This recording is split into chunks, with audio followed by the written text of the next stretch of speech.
반갑습니다. 송재준입니다. 정말 많은 분들이 이재명에 대한 선고가 나오면서 드디어 대한민국도 한 발짝 정상화로 들어서는구나라고 생각하실 것 같습니다.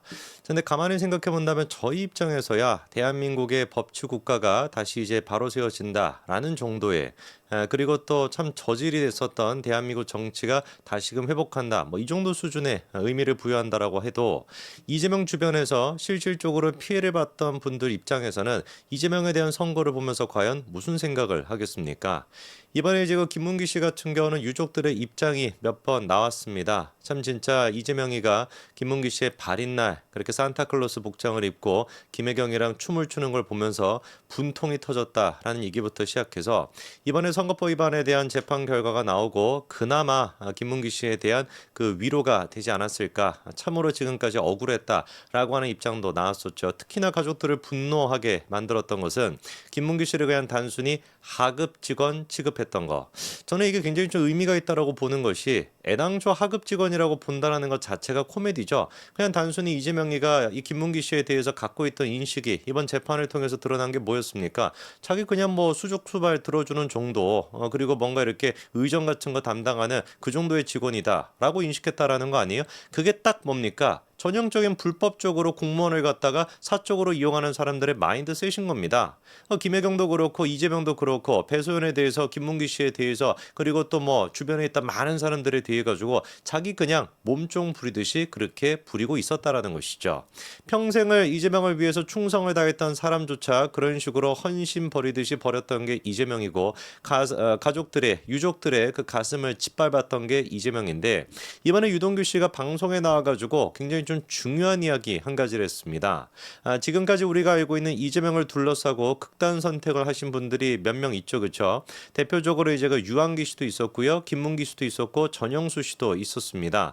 그리고 뭐 더 넓게 본다면은 배소연과 관련돼 있는 그 남자 그분도 이제 극단 선택을 했었고 한 5명, 6명 정도가 극단 선택을 했었죠, 그렇죠? 그런데 이 사람들 말고 추가적으로 극단 선택을 할 뻔하다가 가까스로 벗어난 사람이 있다. 이런 얘기를 하시더라고요. 도대체 그 사람의 정체가 무엇인지, 도대체 어떤 일이 있었는지 제가 영상을 통해서 좀 정리해 드리고자 합니다. 자, 우선 이분에 대한 그거를 살펴보기 전에 유한기, 김문기, 전영수 요 세 사람의 공통 분모에 대해서 우리가 생각해 봐야 됩니다. 세 사람 전부 다 특징이 뭐냐면 공무원이에요.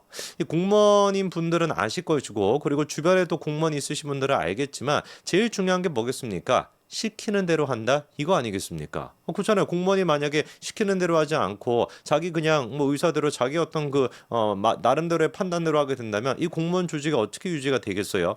당연히 시키는 대로 하게 되는 것이고 절차에 누구보다도 목숨을 걸고 중시 여기는 것이 공무원 사회의 특징인 것인데 이 세 분들 같은 경우는 딱 그런 케이스인 겁니다. 근데 이분들 입장에서는 왜 죽음까지 선택할 만큼 도저히 버틸 수가 없었던 걸까요? 이유가 간단한 것이죠. 자기는 그저 위에서 시키는 대로 했던 것뿐인데 유한기 씨 같은 경우도 이재명 시장이 사실상 시키는 대로 황무성 사장을 그런 식으로 쫓아내고 그 다음에 이제 또 성남 도계공 같은 거를 뭐 배제시키겠다 그런 식의 것들을 그냥 이재명의 뜻대로 움직였던 거에 불과한 거 아니겠습니까? 김문기 씨 마찬가지로 위에서 시키는 대로 나는 그렇게나 공익 환수를 위해 가지고 성남 도계공에 참여를 해야 된다라고 몇 번이나 보고했음에도 불구하고 위에서 묵살했기 때문에 어쩔 수가 없는 것이다. 전현수 씨 같은 경우도 비서실장부터 시작해서 성남시장 비서실장부터 시작해가지고 경기도지사일 때까지 지근거리에서 이재명을 보좌했던 사람인데 이분 또한 마찬가지로 뭐라고 얘기하는 겁니까? 나는 그저 시키는 대로 했던 것뿐이다. 그리고 앞선 사람들도 시키는 대로 했던 것뿐인데 왜 이 사람들이 책임을 져야 됩니까? 이재명 대표님 이제 그만 내려오십시오. 이게 전영수 씨의 얘기 아니었습니까? 공무원 사회의 가장 중요한 특징이 시키는 대로 함으로써 책임을 벗어난다라는 것인데 시키는 대로 했더니만 책임을 갖다가 다 뒤집어 쓰게 되는 거. 그리고 자기 일상, 자기 어떤 모든 생활이 무너지게 돼가지고 도저히 삶에 지탱할 수 있는 힘이 사라지게 됐었을 때 이분들이 전부 다 뭐를 선택하게 됐던 거예요? 극단 선택을 시도하게 됐던 겁니다. 그런데 여기에서 이재명을 둘러싸고 이재명의 그런 식의 부당한 지시를 공무원이었음에도 불구하고 그대로 따라하지 않고 거부했던 사람이 있으니 그 사람이 바로 뭐라는 겁니까? 극단 선택을 피할 수 있었던 사람들이라는 것이죠. 이 이야기 같은 경우는 이재명의 친형 강제 입원에 대한 사건으로 좀 거슬러 올라가게 되는데 알고 계시는 것처럼 친형 강제 입원 같은 경우는 이게 이제 법원을 통해 가지고 허위사실 서울시 공표가 무죄로 입증이 됐습니다. 그러다 보니까 많은 사람들이 이재명의 친형 강제 입원 같은 경우는 무죄로 끝났으니까 친형 강제 입원에 대한 시도가 없었겠네라고 생각하시지만 그거는 팩트가 아니에요. 정확하게 제가 짚어가지고 말씀을 드리면은 실질적으로 이재명 같은 경우는 이재선 씨에 대한 강제 입원을 시도했지만 그게 미수에 그쳤습니다. 그러니까 이거 엄연하게 다른 거죠. 그렇죠? 시도를 했음에도 불구하고 실패를 했기 때문에 강제 입원을 시키지 않았다라는 뜻이 되는 것이지 애당초 시도를 안 했다라는 뜻은 아닙니다. 정말로 집요하게 이재명 같은 경우는 친형을 강제 입원시키려고 노력을 했거든요.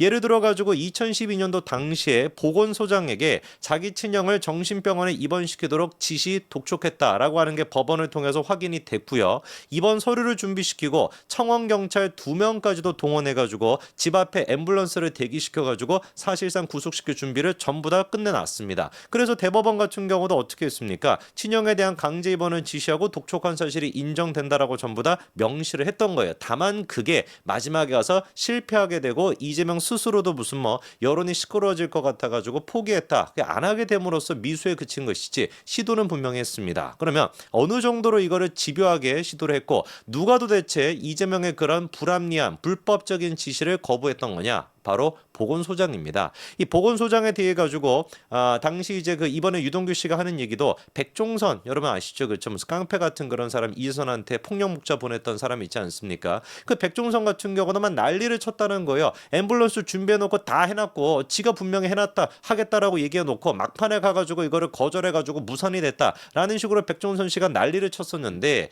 실질적으로 보건소장이 누구였냐? 구모 씨라고 하는 사람이었습니다. 이 구모 씨라고 하는 분이 이재명 측으로부터 그런 식으로 불법적인 지시를 받았는데 이거를 끝끝내 거절을 했거든요. 그래서 나중에 가가지고 이게 이모 씨로 보건소장이 바뀌게 되는데 이모 씨 같은 경우는 결국에 이제 그런 시도를 갖다가 받아들이기는 받아들이지만 법원에 가가지고 이재명 측으로부터 압력을 받았다라고 또 진술하게 됩니다. 조금만 더 제가 자세하게 말씀을 드리게 된다면 이 보건소장까지 가기 전에 보건과장부터 시작을 하게 되는데 김모 씨라고 하는 분이 있었어요. 이분이 놀랍게도 A4 용지 2-3장 분량으로 일지 형태로 이 관련된 기록을 남겨놓은 겁니다. 질문이 드는 거겠죠. 왜 갑자기 이 사람이 뭐를 잘못 먹고 누구한테 사주를 받은 것도 아닌데 이거를 갖다가 일지로 기록을 했던 것인가? 이유가 뭔지를 보니까 8월 17일에 이모 분당 보건소장과 이건 바뀐 사람이죠. 그렇죠? 구모 씨에서 이모 씨로. 그래서 이모 분당 보건소장 신모 팀장과 함께 시장실로 불려갔다. 거기서 사표 내라. 징계 내가 하겠다. 이런 식의 말을 듣고 아니 내가 불법적인 일을 안 하겠다라고 한 것 때문에 사표를 내라고 하고 나한테 징계하겠다? 이게 말이 되냐? 너무나 충격을 받아가지고 이거를 기록을 남겨야 되겠다라고 생각을 했던 거예요. 그래가지고 일지 형태로 그거를 기록을 남겼던 겁니다. 나중에 이 사람이 딱 제대로 판단한 거죠. 그렇죠? 이거 이재명 내가 얘기 들어줬다가 불법적인 게 드러나게 된다면 나한테 꼬리 자르게 하겠네 싶어가지고 증거로 남겨놨던 겁니다. 그래서 이 김모 씨가 하는 얘기가 뭐냐? 보건소장으로부터 계속해가지고 지시가 내려왔다. 계속 입원시키라고. 시에서 연락이 왔는데 이거 어떻게 되는 거냐? 근데 이제 그 보건과장이 하는 얘기가 강제로 입원을 시킬 만큼 이재선 씨의 증세가 명확하지가 않고 인권침해 소지가 있다라면서 계속 거절을 했던 거예요. 그랬더니 보건소장이 또 시에서 연락이 왔다. 이번 건 때문에 소장님이 정신이 없어가지고 시장님은 된다라고 하는데 이거를 왜 안 하는 것이냐? 계속해가지고 이렇게 압박을 했지만 이 과장이라고 하는 분, 김모 과장이 끝끝내 거절을 했고 결국에 어떻게 됐는지 아십니까? 3개월 만에 일선 동장으로 전보 처리가 됐습니다. 사실상 유배로 보내진 것이죠. 그 보건소장 같은 경우도 아까 말씀을 드렸던 구모 씨에서 이모 씨로 바뀌게 됐는데 구모 씨 같은 경우도 뭐라고 얘기했었냐? 이재명 지사가 성남시 정신건강센터를 통해서 강제 입원을 지시했지만 센터장과 정신과 전문의가 모두 이게 불가능하다라고 보고를 했다. 그렇기 때문에 내가 이게 입원이 어렵다라고 얘기를 했더니 이재명 측에서 20여일간 거의 매일같이 시장 비서실로 불러가지고 협의를 했고 이재명 지사가 마지막에는 안 되는 이유를 1000가지 이상 가져오라고 사실상 강제까지도 그렇게 했다는 것이죠. 결국에 이제 이게 갈아치워지게 됩니다. 그 구모 소장이라고 하는 사람이 끝까지 거절을 하니까 그랬더니만 이제 그 이모 씨로 바뀌게 되는데 보건소장이 이모 씨 같은 경우도 뭐라고 법원에 가가지고 또 얘기를 했었냐. 이재명이 브라질 출장을 가기 전날 이재선 씨의 정신병원 입원 절차를 진행했으면 좋겠다라고 지시를 내렸고 브라질에 가서도 이재명이가 경양대체만 3차례나 전화를 해가지고 지시한 거 검토했냐 이 양반아 당신 보건소장 맞냐라고 독촉해가지고 황당하고 내가 불안했었다. 하도 내가 화가 나가지고 3번째 통화는 녹취를 시도했었는데 그게 실패했다. 이렇게까지도 얘기했습니다. 사실상 이분들 같은 경우 어떤 거예요? 보건국 과장이 됐거나 보건소장, 구모 보건소장이 됐거나 이런 분들은 끝끝내 이재명의 그 불법적인 지시를 받아들이지 않았기 때문에 어떻게 된 겁니까? 꼬리 자르기가 되지 않을 수가 있었던 겁니다. 그래서 제가 보기에는 사실상 살아남은 분들인 거예요. 이재명이라고 하는 인간이 언제까지 도대체 저렇게 설쳐가지고 수많은 사람들한테 현실적이고 직접적인 피해를 끼치도록 내버려 둬야 되겠습니까? 하루빨리 이재명에 대한 사법정의가 이루어져서 이재명이가 정리가 되는 게 일반 국민들의 생활도 정리가 되는 길입니다. 여기까지 말씀드리겠습니다. 감사합니다.